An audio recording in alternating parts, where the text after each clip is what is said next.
Orbital Gardens, this is Mission Control. We are confirming acquisition of your signal. You are live in 5, 4, 3, 2... Hello and welcome to episode 19 of Gardeners of the Galaxy, the podcast for all of the sentient beings in the universe who have a passion for plants. If you love plants and space, then you've come to the right place. I am Emma the Space Gardener and I will be your host as we explore gardening on Earth and beyond. These are exciting times for space exploration as we wait for the first flight of Ingenuity, the tiny helicopter that went to Mars with the Perseverance rover. When Ingenuity takes off, it will be the first attempt at a powered, controlled flight of an aircraft on another planet. NASA is saying that the flight will take place no earlier than the 8th of April.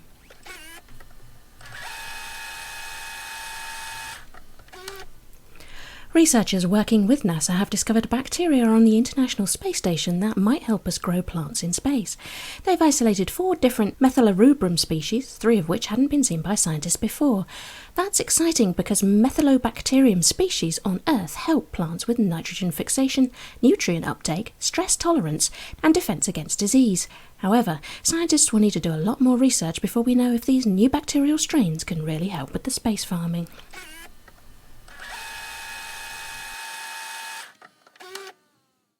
The climate, terrain, temperature and isolation people face in Antarctica provide an environment that closely parallels the conditions that crews are likely to face on long-duration space missions, making it an ideal location for analogue studies. Since 2018, Antarctica has been home to the Eden ISS greenhouse, developed by the German Aerospace Centre. It is designed to conduct research into food production in deserts and cold regions and to explore the possibility of growing fresh food on the Moon or Mars. NASA researcher Jess Bunchak is spending this year in Antarctica, working in the Eden ISS greenhouse. In a normal year, you'd fly to Antarctica. Given the need to keep the research station COVID-free, this year the team have travelled by boat, enduring a month-long voyage, and have only just arrived. Jess is bringing along cultivars of plants that astronauts have grown and eaten on the space station, including the outrageous red romaine lettuce and others, such as peppers, that NASA plans to launch in 2021. While spending the winter in Antarctica, the team will be isolated, and many of their concerns and preparations are similar to long-duration space missions. Their findings will help shape future research into space crop production, as well as benefiting humankind by adding to the body of knowledge used for indoor farming. You'll find more about the Eden ISS and the history of growing food in Antarctica on my website.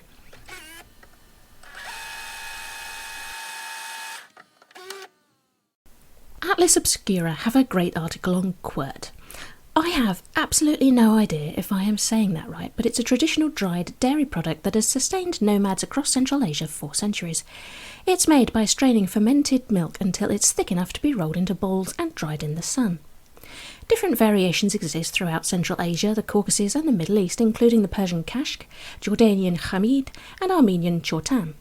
Hardened Quark lasts for years without refrigeration and can be eaten straight, dissolved in boiling water to create a beverage, or mixed into traditional soups and dishes. And if you're thinking that makes it an ideal space food, well, it has been into space with Soviet cosmonauts. Details are sketchy, and I'm still looking into that one. In the meantime, if you like space food stories, then come and join me for a chat in my Facebook group, A Martian Kitchen. And don't forget that you can sign up to the show fan club to access extended episodes and bonus content, and you do that via patreon.com/Gardeners of the Galaxy.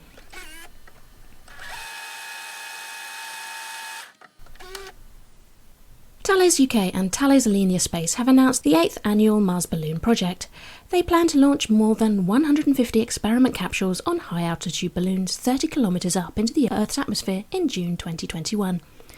At those altitudes, the gas pressure, temperature and radiation are very similar to those on the surface of Mars.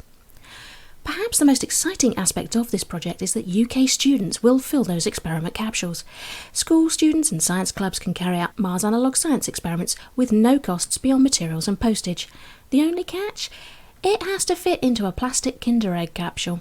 For obvious reasons, experiments involving seeds have been popular choices in previous years.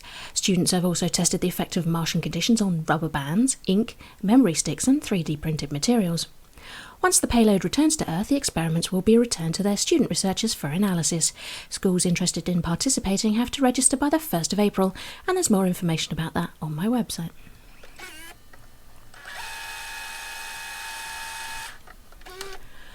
On the International Space Station, Japanese astronaut Soichi Noguchi has concluded the current phase of the Asian Herb in Space project, which means we say goodbye to the space basil for the time being. There will be more to see on that front later in the year, but in the meantime the ISS crew has started another plant-related experiment. They've defrosted the grape juice fermentation in microgravity aboard ISS experiment that launched into space on the NG-15 cargo mission in February. It's investigating the complex ecosystem of microbes, bacteria, algae and fungi that coexist with plants and influence everything from fruit colour and flavour to yield. If you've ever felt as though you needed a wine IV, then you'll love this one. A California winery has packed grape juice samples into IV bags, which are already rated for spaceflight. One sample has been inoculated with a typical yeast, the other has not. A matching pair of samples stayed on Earth for a ground control experiment. Over 2 weeks, the grape juice on the ISS will hang around in the ambient atmosphere. On Earth, the samples will be housed in a climate-controlled chamber that mimics conditions on the ISS. Every few days, the crew will extract a sample with a syringe, which will go back into the freezer. Whatever's left in the IV bags at the end of the 2 weeks also goes back into the freezer. When the samples return to Earth, the research team will be looking for any genetic changes in the microbes that have been in microgravity. The results could be helpful here on Earth to improve crops under agricultural stress and tell us more about how microbes interact with their plant host. It could also help to feed astronauts on long-duration missions. The goal here is to obtain the highest nutritional yield in the smallest possible package that requires the least effort to grow, harvest and store.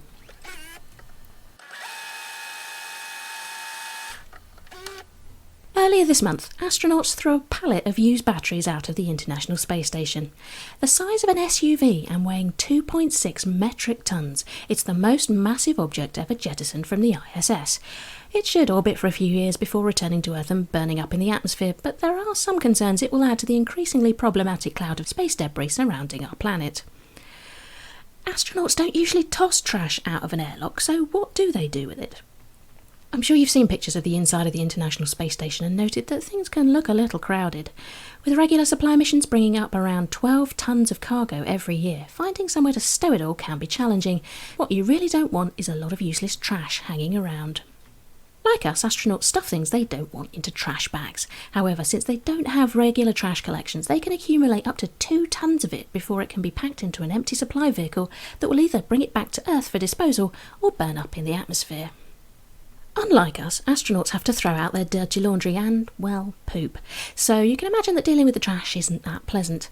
And when we travel outside low Earth orbit, disposing of waste will be more difficult. So NASA is investigating advanced concepts for trash compaction and processing systems. Using resources efficiently and creating circular systems that turn waste products into new resources is a big part of this new space exploration era.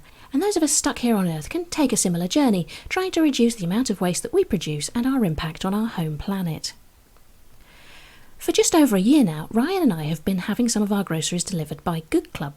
They're an online-only ethical supermarket stocking more than 3,000 eco-friendly products. We signed up as members, which means we get one free delivery every month, and it gives us access to some products that we struggle to source locally. Since we started ordering with GotG19, they've made some dramatic changes to their service. For starters, they've replaced cardboard boxes with shipping crates which they collect for reuse. They take back all of the packing paper and cardboard too, so our recycling bin is heaving a sigh of relief. And as if that weren't enough, they've introduced an extensive collection of zero-waste food items that they send in returnable pots. Things like dried fruit, rice and pasta, pulses and tea and coffee. They also stock cleaning products that come in returnable bottles or dissolvable tab refills. And if you don't save money over the course of your membership, they'll refund your fee. It's really time we stop thinking of resources as disposable. If you're in the UK and you think GotG19 sounds like a great idea, then sign up via the referral link on my website. That's theunconventionalgardener.com. And you'll not only save £15 on your first order, but they'll also send a food parcel to a food bank in your area. They'll send me a voucher as well for referring you, but even if they didn't, I would still recommend them because I think they're fantastic. And every time I send back their packaging for reuse, I get to feel a little bit like an astronaut with a circular life support system.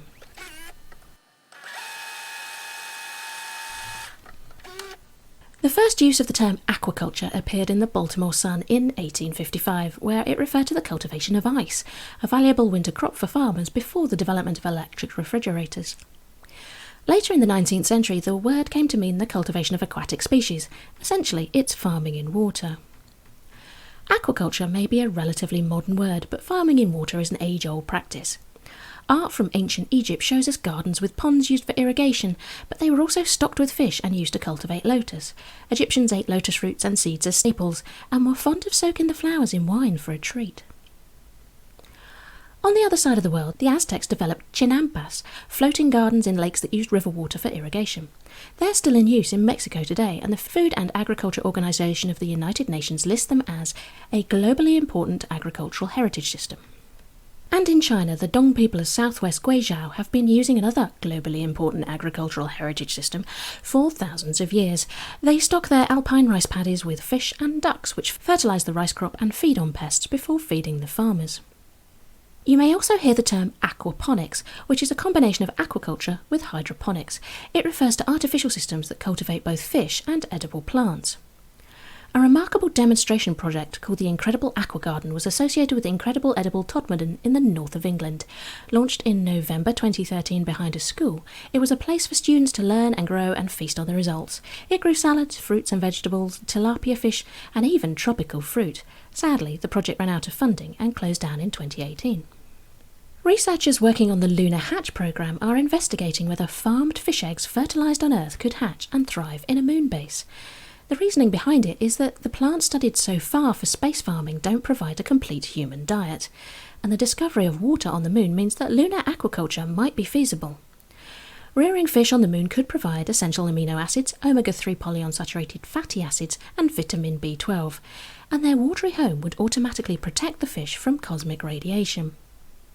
In September 2020, the researchers published a paper on the Launch Vibrations on Fish Embryos project. They investigated the effects of simulated launch vibrations on fish eggs from two species, the European sea bass and the meager. Their results suggested that the eggs from species with an incubation period of 4 to 6 days would be good candidates for surviving launch stresses. The hypothesis is that, having evolved in aquatic environments where they endure strong currents, waves and collisions with rocks, fish eggs are naturally space-ready. It's not much of a leap from fish farming on the moon to a full-on aquaponic system that feeds plants with the fish wastes. Earlier this year, a different set of researchers published a paper on using space aquaculture systems to purify water, which aquatic food sources would be ideal, and which species could be used in future studies aboard the ISS. They note that aquatic organisms are less dependent on gravity for normal orientation and movement on Earth, and may adapt better to life in space than land animals. The researchers conclude that aquatic invertebrates such as mussels and shrimp could be a suitable protein source for long-duration space missions and might prove more acceptable to crews than, say, edible insects. Another article that caught my eye recently was about making better use of marine resources on Earth. Influential Spanish chef Angel Leon has made a career out of serving a more comprehensive range of products from the sea, including jellyfish, sea worms and sea vegetables foraged from the ocean floor. His current project is learning to cultivate eelgrass, a species that grows in coastal meadows worldwide. Eelgrass produces small rice-like grains, but is usually overlooked as a food source. The Seri hunters and gatherers of Sonora, Mexico, have eaten eelgrass for generations. Like many grains, it requires a lot of processing, threshing, winnowing, toasting and pulverising before being cooked into a slurry with water. Angel Leon is hoping to bring eelgrass into cultivation, improving grain size and yield, and he dreams of saltwater seagrass paddies. Maybe one day we'll see his eelgrass growing on the moon. That article appeared in Time, and I'll put a link to it in the show notes for you.